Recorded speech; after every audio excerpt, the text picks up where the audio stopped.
Versus मीहोक, एक controversial topic. और इस टॉपिक का भाई कोई भी क्लियर आंसर नहीं है इंटरनेट पर, लेकिन क्लियर आंसर अब आपको मिल जाएगा कि हमारे सैंक्स और मीहोक इन दोनों में से ताकतवर कौन है। अगर ये दोनों आपस में फाइट करते हैं तो कौन जीतेगा? एंड द आंसर भाई आप लोगों को सरप्राइज कर देगा। और सबसे बड़ी बात भाई, मैं इस वीडियो में कई सारी और भी बातें करूंगा मेरे आंसर को सही साबित करने के लिए, यानी कि मेरे को कौन सबसे ज्यादा ताकतवर लगता है और वो क्यों लगता है। इस चीज के लिए भाई मैं आपको प्रूफ भी दूंगा, चिंता मत करना। और आगे जाके अगर आपको मेरी बातों से सहमति ना हो तो भाई कमेंट बॉक्स में अपनी बातें या आपको कौन ज्यादा ताकतवर लगता है इसके बारे में लिख देना और रीजन भी साथ में लिखना। और मेरा रीजन जानने के लिए भाई वीडियो को पूरा देखना। चैनल पर नए हो तो चैनल को सब्सक्राइब कर देना, वीडियो को लाइक कर देना। ऐसी थ्योरेटिकल वीडियोस इस चैनल पर आती रहती है, वन पीस के रिगार्डिंग एंड अदर एनिमे के रिगार्डिंग भी, जहां पर मैंने इस वीडियो में भाई इसको 3 कैटेगरी में डिवाइड कर दिया है। सबसे पहला weapon, power and the last techniques, जिनके जरिए हम जानेंगे कि भाई सैंक्स और मीहोक में अगर फाइट होती है तो कौन जीतेगा।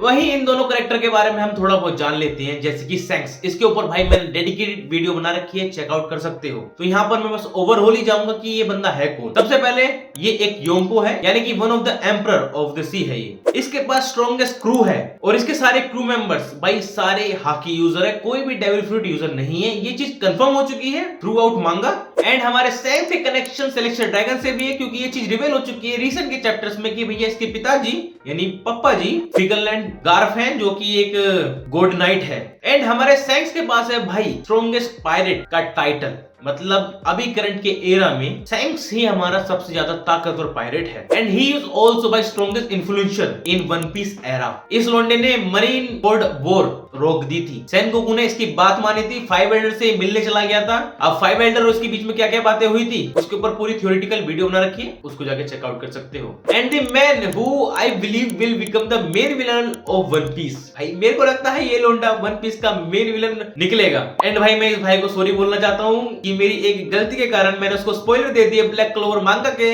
रिगार्डिंग, भाई माफ कर दिया यार। लेकिन मेरे को साबित करने के लिए भाई उसी का ही रेफरेंस देना पड़ा। रीजन आप लोग जानते हो कि ब्लैक क्लोवर ये वाला बंदा कौन है। एंड इतना ही हम जानते हैं सैंक्स के बारे में, इसके ऊपर ना ही कोई जानता है और ना ही इसके ऊपर भाई ओडा सेंसे ने हमको कुछ बताया है इसके रिगार्डिंग। वहीं मीहोक के ऊपर आ जाते हैं, इसके बारे में लिटरली हम कुछ नहीं जानते, बस कुछ ही गिनी चुनी चीजें जानते हैं जो कि इसकी विवर कार्ड से जानते हैं एंड दी जो एनिमे में हमको दिखाया गया है थोड़ा बहुत उसके रिगार्डिंग जानते हैं। सबसे पहले तो भाई ये स्ट्रॉन्गेस्ट सोर्समैन का टाइटल मिला हुआ है इस आदमी को। सेकंड थिंग भी जानते हैं कि वो भैया मरीन हंटर भी था, जिसने हाई लेवल के मरीन के गले काटे हैं, और वो भी सिर्फ मजे मजे में, क्योंकि लोंडा बोर हो रहा था। एंड टू योर सरप्राइज भाई इतना ही जानते हैं हम इसके बारे में, लेकिन विवर कार्ड में इसके रिगार्डिंग हमको कुछ इंफॉर्मेशन दी गई है जिसकी मैं आगे बात करूंगा। बट अब जो हम 3 कैटेगरी यानी कि टेक्निक्स, पावर प्लस वेपन, इन तीनों के ऊपर आ जाते हैं, जिसके रिगार्डिंग मैं आपको आंसर दे पाऊंगा और अपनी बात को मनवाने में भी शायद कामयाब हो जाऊं कि भैया इन दोनों में कौन ज्यादा ताकतवर है। जहां पर मेरी पर्सनल थ्योरी भी है मीहोक के रिगार्डिंग, सैंक्स के रिगार्डिंग तो मैं बहुत कुछ बात कर चुका हूं अपनी प्रीवियस वीडियोस में। अब यहाँ पर भाई मैं मेन वीडियो को स्टार्ट करने से पहले एक मेन पॉइंट पे आ जाता हूं, जहां पर व्हाइट बियर्ड ने सीधा से कंफर्म कर दिया था, हमको बता दिया था कि Shanks was the best candidate for the strongest swordsman title के लिए। मतलब ये हमारा मीहोक का राइवल था जब तक कि उसने अपना एक हाथ नहीं खोया, और जैसे इसने अपना एक हाथ खोया भाई मीहोक ने इसको वर्थी ओपोनेंट मांगना ही नहीं, जिसके कारण से हमको ये तो पता है कि भाई इन दोनों के बीच में फाइट्स तो हुई हैं, लेकिन ये नहीं पता है कि उस फाइट्स का रिजल्ट क्या था। लेकिन उसका रिजल्ट हमको व्हाइट बियर्ड की बातों से पता चल जाता है कि भाई इन दोनों ने जब भी लड़ा है तो सारे टापू गायब कर दिए हैं। लेकिन एक चीज जो ओडा बढ़िया गेम खेलता है वो है वर्ड्स के साथ, उसने वो यहीं पर ही गेम खेला, जहां पर हमको ये तो बता दिया कि भाई सैंक्स मीहोक का आर्च राइवल था। मतलब यही बंदा था जो वर्ल्ड के स्ट्रॉन्गेस्ट सोर्समैन टाइटल को इनहेरिट कर सकता था या फिर मीहोक को हरा सकता था। देखो मैं सकता था इसलिए बोल रहा हूँ क्योंकि मीहोक हारा नहीं था। रीजन बड़ा ही सिंपल सा है, क्योंकि उसके पास ये टाइटल बना रहा अभी तक। जहां पर जो व्हाइट बियर्ड ने बात करी थी कि भाई सैंक्स और मीहोक आपस में लड़े, तो जिस वॉर का कंक्लूजन हमेशा यही रहा होगा कि भाई कभी ड्रॉ तो नहीं हुआ होगा, क्योंकि अगर ड्रॉ होता है तो भाई मीहोक स्ट्रॉन्गेस्ट सोर्समैन नहीं है, उसको जीतना ही पड़ेगा अपने इस टाइटल को बचाने के लिए। बट टाइटल कभी मायने नहीं रखते हैं, जैसा कि व्हाइट बियर्ड ने कहा था कि टाइटल कभी भी किसी की स्टैंड के बारे में हमको पूरा नहीं बताते हैं। कि उस टाइम पे व्हाइट बियर्ड को स्ट्रॉन्गेस्ट मैन का टाइटल मिल रखा था जब वो अपने प्राइम में भी नहीं था, और आप लोगों को याद रखना चाहिए कि वो व्हीलचेयर वाला बुड्ढा बन चुका था, लेकिन तब भी उसको लोग स्ट्रॉन्गेस्ट मैन बुलाते थे। वहीं ये जो टाइटल है ये कोई मायने भी नहीं रखता। एक इस चीज से भी समझ सकते हो कि व्हाइट बियर्ड हमारे रोजर का राइवल था, जो कभी भी रोजर को हरा नहीं पाया, लेकिन उसको तब भी स्ट्रॉन्गेस्ट मैन का टाइटल मिला। रीजन, जो भी टाइटल दे रहा था ना भाई, उसने बहुत बचा रखी थी। मतलब कोई सेंस ही नहीं बनाता है, जब वो रोजर को हरा ही नहीं पाया अपने प्राइम तक में, तब भी उसको स्ट्रॉन्गेस्ट मैन का टाइटल दे दिया। जहां पर हम भाई अब एक लीथल चीज के ऊपर बात कर लेते हैं, वो है वेपन। भाई वेपन वन पीस के अंदर मायने रखता है, चाहे वो जोरो की एनिमा स्वॉर्ड हो। आप लोगों ने उस स्वॉर्ड का कहर तो देख ही रखा है। लिटरली किंग ऑफ हेल आ गए थे जोरो की जान लेने के लिए, क्योंकि एनिमा ने उसको वर्थ ही नहीं समझा अपने लिए, क्योंकि हमारी एनिमा चाहती थी कि भैया जोरो और कुछ कर सकता है, इससे बेहतर कर सकता है। अब ये एक अलग थ्योरी है, जब जोरो के ऊपर मैं थ्योरी बनाऊंगा तब जाकर इस चीज पे बात करेंगे। But weapon make sense in One Piece, जहां पर हमारा सैंक्स यूज करता है ग्रिफिन नाम की एक स्वॉर्ड, जिसके बारे में हमको कुछ नहीं पता है किस मेटल से बनी है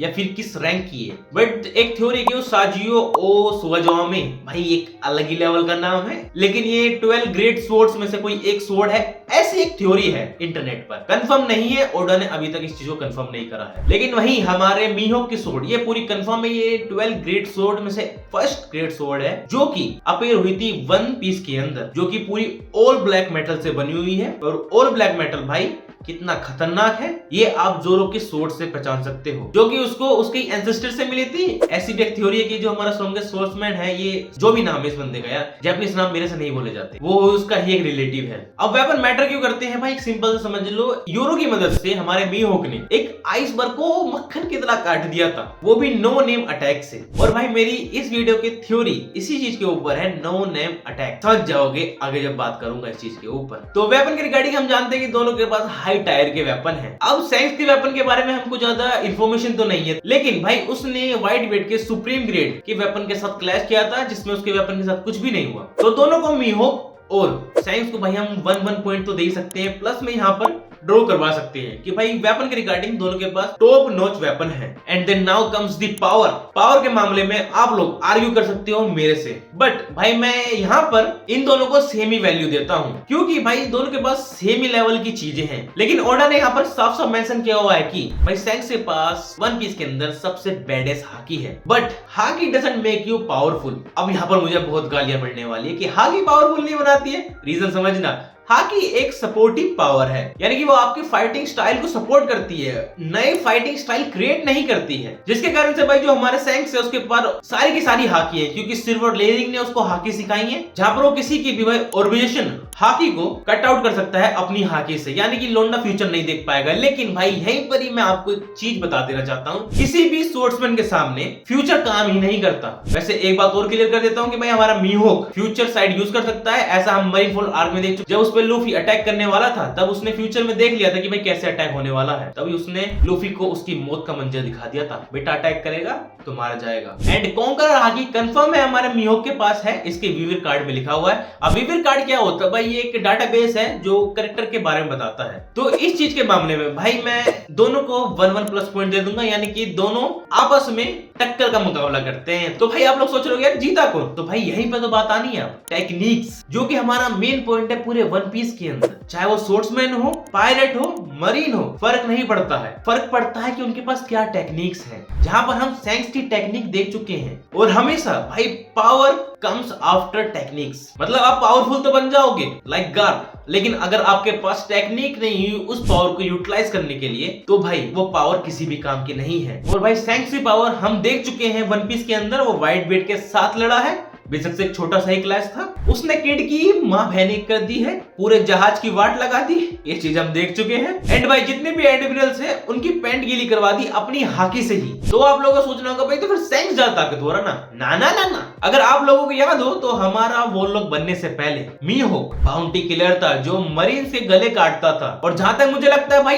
एडमिरल्स तो उसने मारे ही होंगे। अब स्ट्रॉन्गेस्ट है, अगर एडमिरल्स भी नहीं मारे तो फिर भाई स्ट्रॉन्गेस्ट टाइटल इसको किसी ने नसीब में ही दिया है। और भाई अब हम मेन पॉइंट पे आते हैं, हमारी टेक्निक्स, जो कि इंपॉर्टेंट रोल अदा करती है हमारे वन पीस के अंदर। जहां पर हमको divine departure same as Roger Shanks का एक अटैक दिखा दिया है, जहां पे हमने उसकी तबाही भी देखी है। लेकिन अब मैं भाई यहीं पे ही आपको आंसर दे देना चाहता हूं। अब जो भी लोग मुझसे आर्ग्यू करेंगे वो वीडियो को पूरा ही देखना, तभी आर्ग्यू करना। मुझे लगता है भाई हमारा मीहोक ज्यादा ताकतवर है। रीजन भाई मैंने आपको शुरुआत में ही बता दिया कि सैंक्स ने मीहोक से लड़ाई तो करी लेकिन वो कभी उसे हरा नहीं पाया, बेशक से दोनों ही हाथ थे। देन वहीं पर ही कुछ लोग ऐसा कहेंगे कि भाई जो सैंक्स था उस समय उसको हरा सकता था, वो सबसे फास्टेस्ट ग्रोइंग यंगस्टर योंको भी बना है। बट भाई वहीं पे भाई अब कमेंट में आप लोग ये लिखोगे व्हाइट बेल्ट ने उसको राइवल बताया था मीहोक का। देखो भाई राइवल बताने का मतलब ये नहीं होता है कि वो सामने वाले बंदे से ज्यादा ताकतवर है, राइवल का मतलब ये होता है कि वो उससे ज्यादा ताकतवर बनेगा इन फ्यूचर। यहाँ तक कि आपने ये चीज देखी भी है, जब मीहोक सैंक्स से मिलने जाता है लूफी का वांटेड पोस्टर लेकर, तो भाई वहां पर वो साफ साफ कहता है कि मैं तुमसे इंटरेस्टेड नहीं हूँ फाइट करने के लिए। रीजन ये नहीं था कि भाई उसने एक हाथ खो दिया है। अब मीहोक के विविध कार्ड पे ये लिखा हुआ है कि वो किसी की भी पोटेंशियल को देख सकता है और उसके टैलेंट को अपने सोर्ड से काट सकता है। जब उसने उसका एक हाथ कटा हुआ देखा तो वो समझ गया था भाई अब ये बंदा वर्दी नहीं है फाइट करने के लिए। वर्दी इन द सेंस लाइक जोरो। अगर आप लोगों को जोरो वर्सेस मीहोक की फाइट याद हो तो मीहोक ने अपने यूरो को यूज किया था जोरो को काटने के लिए, क्योंकि उसको वो वर्थी लगा था कि इन फ्यूचर ये बंदा सरपास करेगा किसको, सैंक्स को या फिर जितने भी स्ट्रॉन्गेस्ट सोर्समैन है, ये बंदा मेरा वर्थी राइवल बन सकता है। ये चीज उसने सोची थी और सेम चीज हमारे सैंक्स के साथ भी होगी। अब इस चीज की भाई थ्योरेटिकल कहां तक प्रूवन है मैं आपको समझाता हूँ। मीहोक के विविध कार्ड में एक चीज लिखी है कि भाई वो ग्रेट पायरेट एरा के पहले से ही फेमस था, जहां पर सैंक्स सिर्फ एक बच्चा ही था। अब सैंक्स इतनी जल्दी ताकतवर क्यों बना, उस वीडियो को भी चेकआउट कर लेना, समझ जाओगे क्यों बना। एंड द रीजन इस वीडियो में बता देता हूँ भाई, रेलिंग। उसने उसको हॉकी की ट्रेनिंग दी है एंड रेलिंग कितना ओजी कैरेक्टर है इसके बारे में बात करनी हो तो भाई लूफी का टाइम स्किप अगर आप लोग याद हो, सिर्फ 2 साल में यूंग को बना दिया उसने। रेलिंग को सिर्फ 2 साल लगे एक 16 साल के लोंडे को एक यूंग को बनाने में, तो इसकी ट्रेनिंग आप समझ सकते हो कितनी ज्यादा हाई लेवल की थी एंड वो हमने टाइम स्किप पे देखी भी थी। एंड अगर आप लोगों ने एक चीज नोटिस करी हो जब भी आपने मांगा पढ़ी है या फिर एनिमी देखा है इसका, मीहोक ने कभी भी अपना नेम्ड अटैक यूज नहीं किया है। नेम्ड का मतलब जैसे जोरो हमारा 3 स्टाइल सोर्समैनशिप यूज करता है, जब भी कोई टेक्निक यूज करता है तो उसका नाम देता है सबसे पहले, वहीं सैंक्स भी सेम चीज करता है। अगर आप लोगों को किड वर्सेस सैंक्स की फाइट याद हो तो उसने डिवाइन डिवाचर यूज किया था, लेकिन ये चीज सेम हम मीहोक के रिगार्डिंग नहीं कह सकते। और भाई यहाँ पर मेरी अपनी एक थ्योरी है सिंपल सी कि मीहोक के पास सिर्फ एक ही नेम्ड अटैक है, मतलब कि ही नोज ओनली 1 अटैक जिसको उसने नाम दिया होगा और वही उसका सबसे ज्यादा ताकतवर अटैक होगा, जिसके कारण से वो कभी भी स्वॉर्ड्समैनशिप में हारा ही नहीं। अब इस थ्योरी को भाई पावर मिलती है हमारी इस एनिमी से, रेफरेंस ले लेना, जहां पर स्पॉइलर नहीं है भाई क्योंकि बाकी हानमा की मांगा पूरी खत्म हो चुकी है। जिन लोगों ने हमारी यूजिरे हानमा और बाकी हानमा की फाइट देखी तो वहां पर ये कैरेक्टर अपीयर हो चुका है, जो कि है हमारे बाकी हानमा का ग्रैंडफादर, जिसके पास सिर्फ एक ही टेक्निक थी जिसने पूरे अमेरिका की वाट लगा दी। जिसने ये एनिमे देखा है उसको ये बात पता होगी। अब इस बात के ऊपर भाई मैं क्यों ज्यादा जोर दे रहा हूँ, सिंपल सी चीज समझ लेना। आप ताकतवर इसलिए नहीं बनते हो कि आपके पास 100 चीजें हैं जिनके ऊपर आपकी मास्टरी है, नहीं, आप ताकतवर इसलिए कहलाते हो क्योंकि आपके पास एक ही चीज है जिसके ऊपर आपकी मास्टरी है। एंड सेम गोज फॉर हमारे मीहोक, जहां पर इसने अपनी एक टेक्निक को इतना हाई लेवल पे ले जा चुका है कि उसको सिर्फ वो क्रूशियल बैटल में या फिर वर्थी अपोनेंट के साथ यूज करता होगा, जैसे हमारा सैंक्स हो गया। अब इस चीज को प्रूव करने के लिए भाई मैं पास्ट में ले जाता हूँ, कभी भी सैंक्स ने हमारा नेम अटैक यूज ही नहीं किया है, कभी भी नहीं। हमेशा उसने सिंपल सी स्विंग करी है और जब भी करी है सबकी लग गई है, जिसके कारण से अगर सैंक्स के पास भाई कई सारी टेक्निक्स भी हो जिसको उसने मास्टर कर रखा है, लेकिन वहीं पे हमारा मीहोक है जिसने एक ही चीज को इतनी बार मास्टर कर रखा है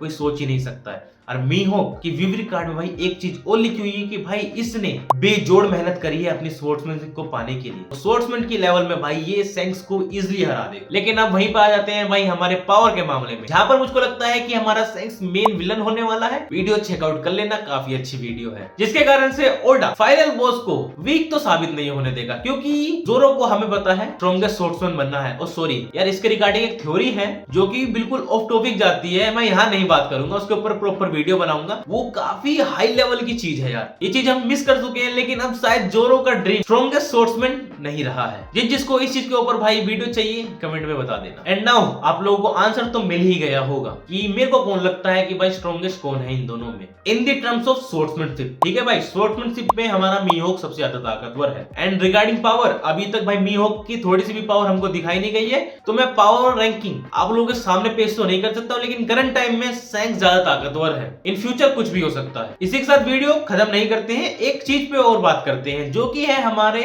मीहोक के ऊपर ही इसको स्ट्रॉन्गेस्ट स्पोर्ट्समैन का टाइटल कहां से मिला। जहां तक मुझको लगता है, ये भी मेरा पर्सनल ओपिनियन ही है, इसने रे लिंग को हराया होगा तब जाकर इसको स्ट्रॉन्गेस्ट स्पोर्ट्समैन का टाइटल मिला होगा, और वो भी उसके प्राइम में। अब भाई ये चीज कंफर्म है कि हमारा रेलिंग भी सोर्स यूज करता था, ऐसा हम कई बार देख भी चुके हैं। एंड ये आदमी कितना हरामी है आप लोगों को पता है। इसने 2 योंग को बनाए हैं, और एक योंको को तो मात्र सिर्फ 2 ही सालों में पैदा कर दिया। मैं बात कर रहा हूँ लूफी की। एंड योंको के भी एक कॉन्सेप्ट के बारे में आप लोगों को बता देता हूँ भाई मैं, कि योंको सिर्फ वही बनेंगे जिनके पास इन्फ्लुएंस होगा पायरेट एरा में। बड़ा ही सिंपल सा टर्म है, लेकिन लोगों को समझ में नहीं आता है। अब आप लोग ये बोलो कि मीहोक क्यों नहीं बना, तो भाई सिंपल सा रीजन बताता हूँ। मीहोक सोलो ट्रैवल करता है, मतलब लोटे को अकेला रहने की आदत है। वहीं अभी इसने बग्गी का क्रू तो ज्वाइन किया, सॉरी ये वर्ल्ड गवर्नमेंट क्या ही सोचती है। मीहोक और क्रोकोडाइल ने बग्गी का क्रू ज्वाइन किया, जहां पर हमको दिखाया गया है कि बग्गी को तो उन्होंने हॉस्टेज बना रखा है। एक अलग ही टॉपिक पे चला जाता हूँ वीडियोस के अंदर में, पता नहीं क्यों, बट ये एक योंको के लेवल का तो बंदा है, ये तो भाई कंफर्म है। जिसके कारण से इसने भाई अपने इस टाइटल को लेने के लिए, स्ट्रॉन्गेस्ट स्पोर्ट्समैन के टाइटल को लेने के लिए किसी स्ट्रॉन्गेस्ट स्पोर्ट्समैन से तो फाइट करी होगी। नाम याद आ गया जोरो के